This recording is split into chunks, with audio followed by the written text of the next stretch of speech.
over! It's over! Yay! Oh, farewell, sweet Ottawa. The Mike Duffy trial, the evidentiary and argument portion of it is over. The court will reconvene on April the 21st when the judge hopes to be able to give a decision. So it is over, effectively, all but the weeping. There was a lot of weeping today, actually. Donald Bayne, Mike Duffy's lawyer, was making his closing arguments, and holy smokes, it reminded me, remember in school, in public school, there was always a kid in your class who handed in incredibly neat projects. You know, they'd have drawings and indexes and stuff.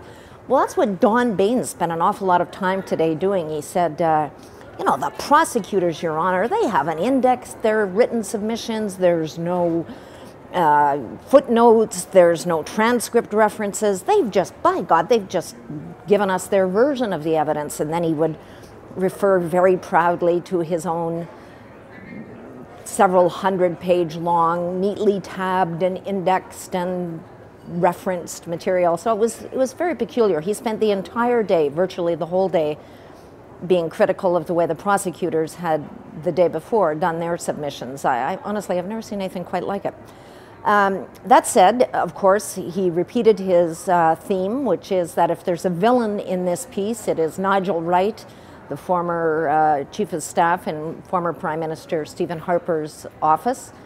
Nigel Wright and his evil henchmen who basically overrode the free will of Mike Duffy and made the poor guy sign on to a mistake and repay scenario, even though he never repaid. Mike Duffy never had a motive to do anything wrong, his lawyer said. He never gained a penny. This ignores the fact that though Mike Duffy spent about $100,000 by the end of 2012 to turn his unheated Prince Edward Island cottage into a fully functioning Four Seasons residence. And that's fair enough. It did cost him that money. It was his own money. But there is the matter of the 90 grand that he didn't have to repay. And of course, Nigel Wright repaid it for him.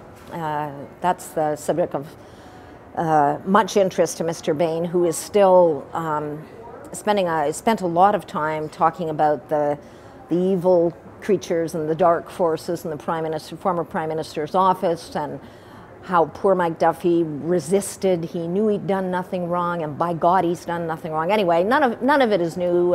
We've been here now for, you know, I don't know, 60 plus days, 100 plus witnesses, thousands of pages of evidence and transcript, and now it's up to Judge Charles Vaillancourt, and God knows what he's going to do with it. 31 charges, breach of trust, fraud, and bribery.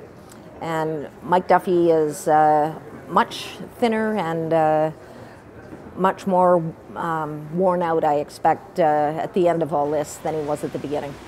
And that is it for me.